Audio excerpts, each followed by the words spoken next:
Hey there, Perennial Pride listeners. Thanks for joining me on this episode. Really excited today. This topic is an interesting one. I've been reading this book called Quit by Annie Duke, who was a professional poker player, and really interesting concept of the book of quit. It's called Quit, and I'm not through it completely, but it's interesting because it talks about decision making. Are we making good decisions? When to quit and not quit things? And it's by and large, as you would imagine, there's cases when we're not making tremendous decisions around our finances and lives because of just how we're wired or how externally things impact us. And so really interesting take on things. And, what really struck me though, its relation to a broader economic sort of financial concept of opportunity cost. And for those who may not be familiar with it, the definition is the loss of potential gain from other alternatives when one alternative is chosen.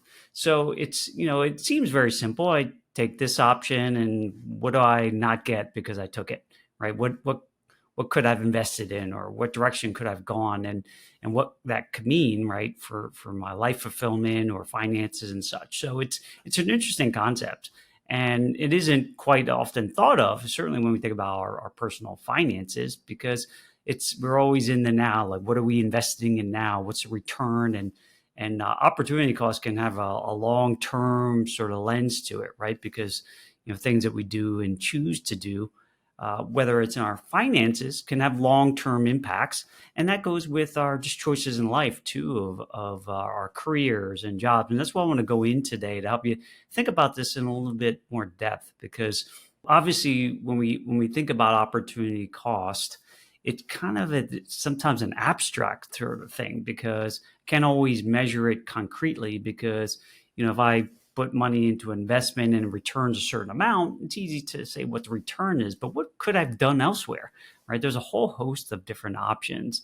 And so when we're thinking about opportunity costs for our lives, I kind of go into kind of the financial arm to it.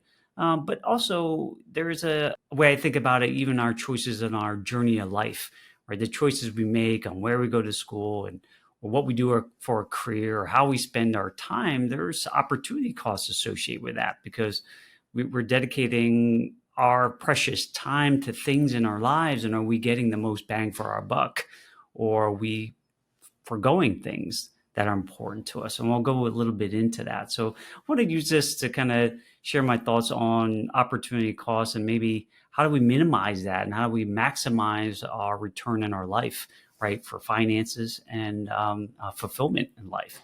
So let's go start with the financial piece for a moment, because this is something sort of, as a wealth strategist, I think about this quite a bit around how do I maximize the use of our dollars, really, because that's really the heart of our personal finances. You can show all these fancy models. You put this dollar into this investment, and over 30, 50 years, this is what it's going to turn into. It's a magic formula. Well, there's a host of things that could go wrong in that time frame. So they're just interesting exercises to examine.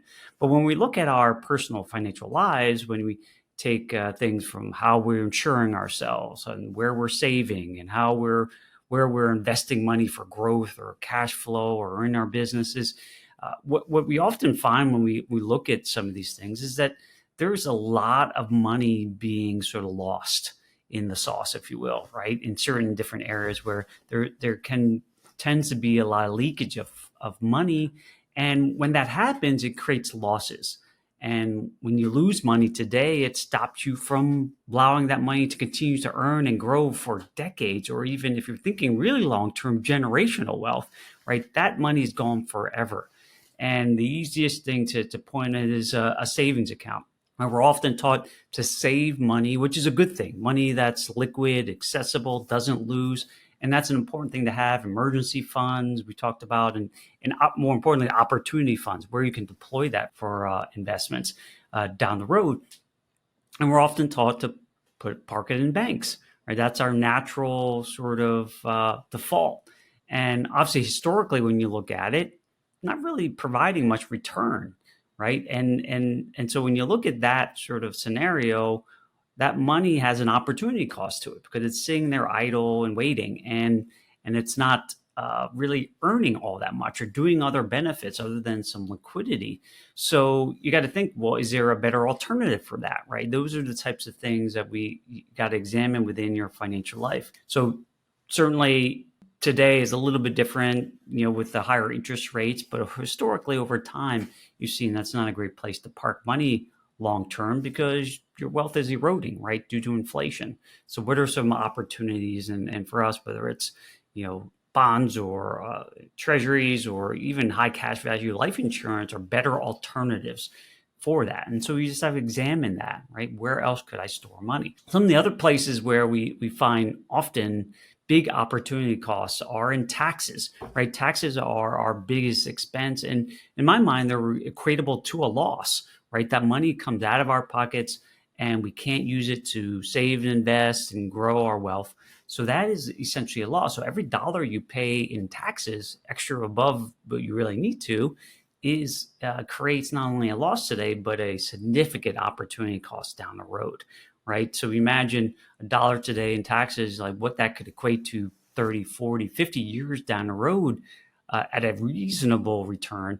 That's an opportunity cost that is severe. And, it doesn't feel good to pay taxes now, right? But imagine what that dollar could have done over a long period of time when we lose that. So it's a really big area that, we talk about tax planning and awareness and understanding that, because that's going to impact us all through life, as well as certainly in our later stages of life and retirement when we're trying to use our dollars. We're often taught to defer the tax bill till later down the road. And if we don't have a good plan for how to extract those dollars in a very tax efficient way, we may actually lose on that end, depending on where you are and how successful you are.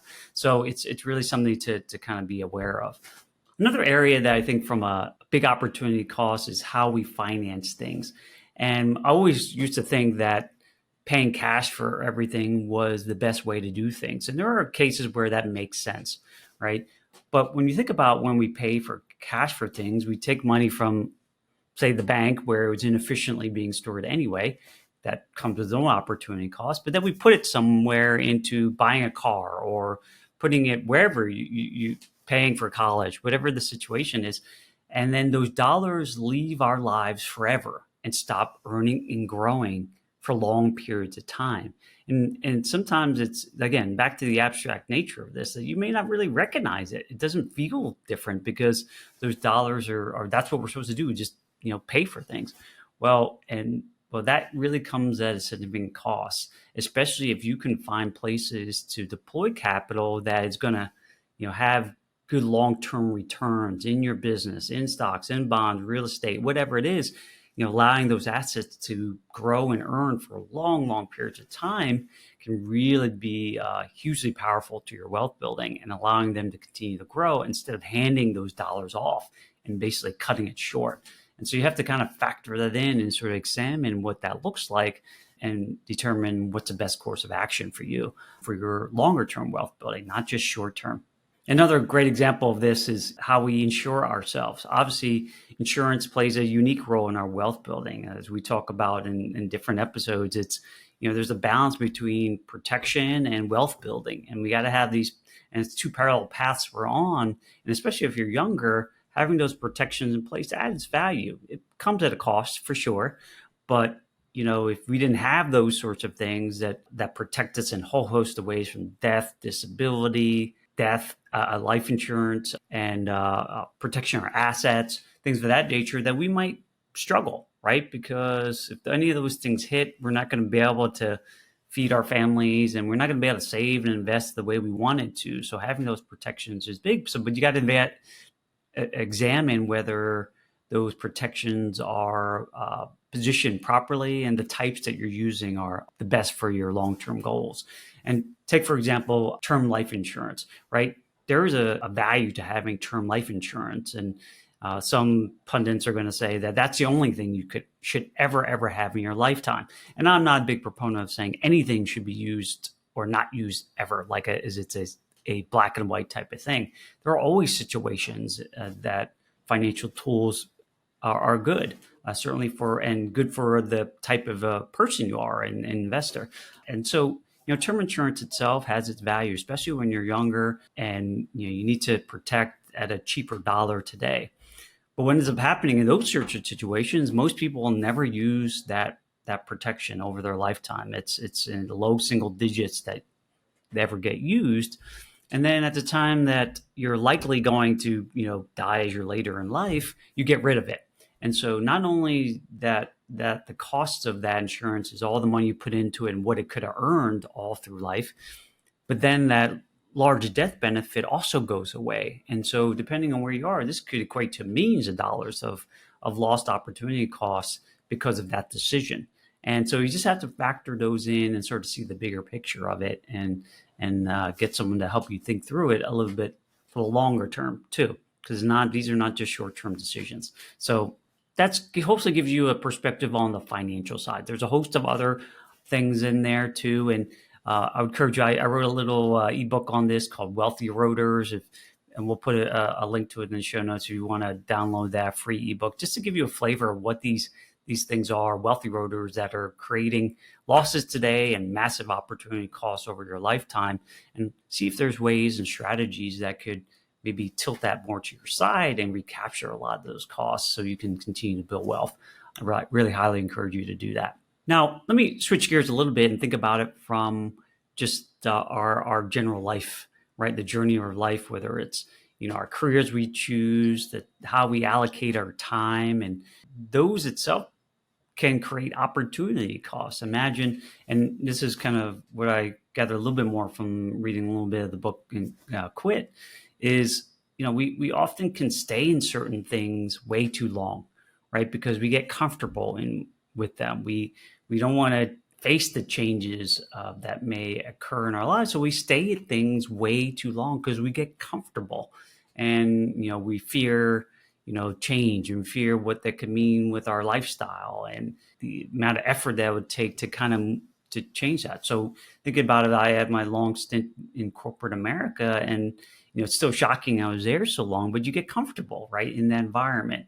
And so with that comes an opportunity cost, because it didn't allow me to pursue other things in my life that I had passions for, right? Things that I get to push myself to stretch, right? And it's a scary proposition, whether it's changing jobs or going for something different in your own company that you work for, or in your business, maybe venturing into a different area of your business to expand, or even starting a business. I mean, these are scary things that really require a significant amount of courage to go there. But there's an opportunity cost for staying where you are, because if we get a little bit complacent and we feel like we have arrived, our potential in our life of what we can become, what we can provide for our families, and what we can provide to our communities and our legacies can get diminished, right? Because we can kind of settle in and stop growing, essentially, like a tree. It stops growing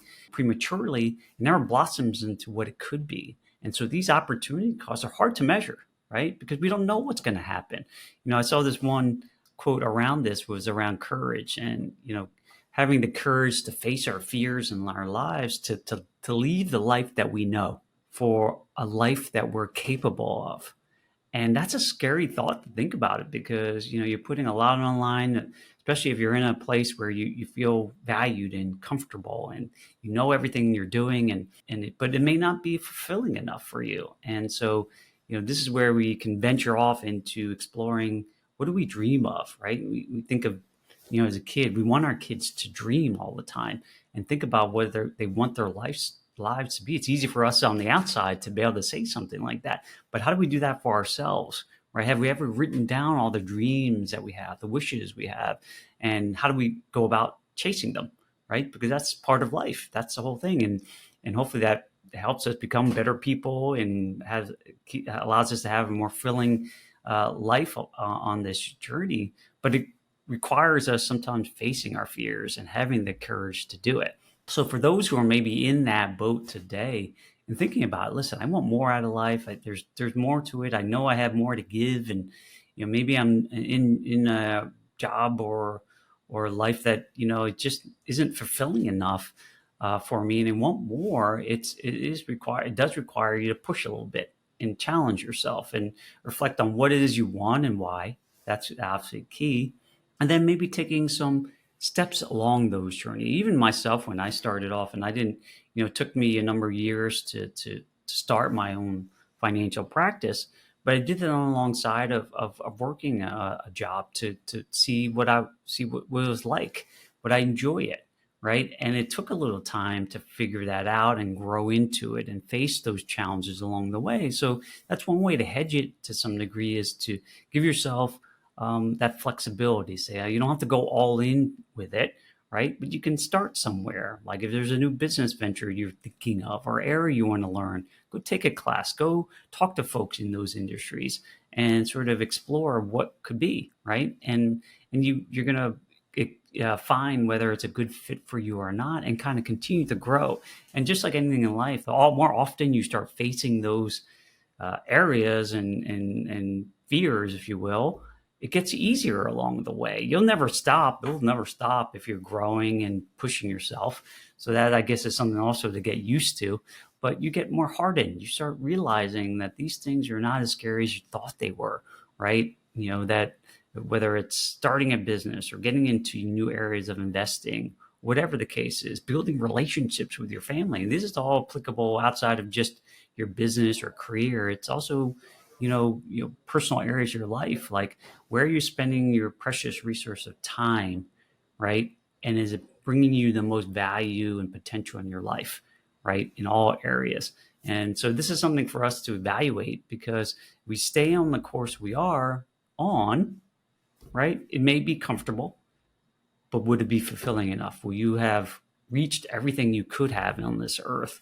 And that's for us to kind of get comfortable with, right? To some degree, because like I said, we're going to have to challenge ourselves with this and face it and be comfortable with the fear that comes with these sorts of difficult decisions, and pushing ourselves and being okay with failure, and knowing that it's just making us more educated, much more experienced, and hopefully in the end, helping us reach a more fulfilling life and legacy for our families.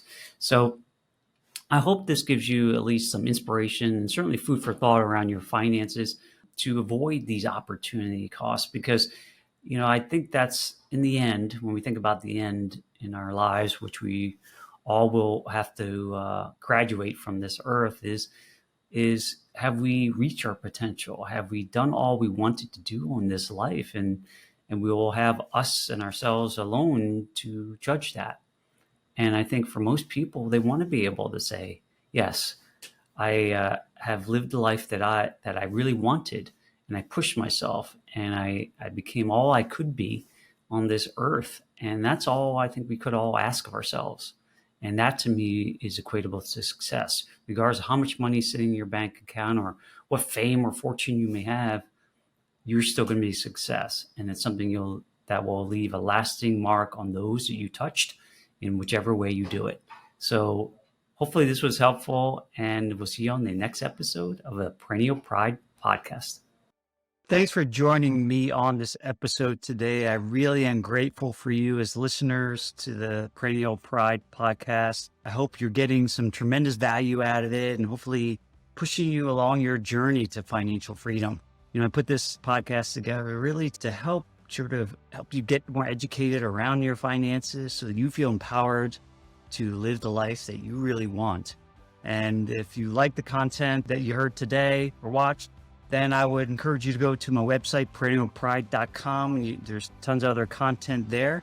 And you can access my book, Wealth Beyond the Numbers. You can buy it there on my website.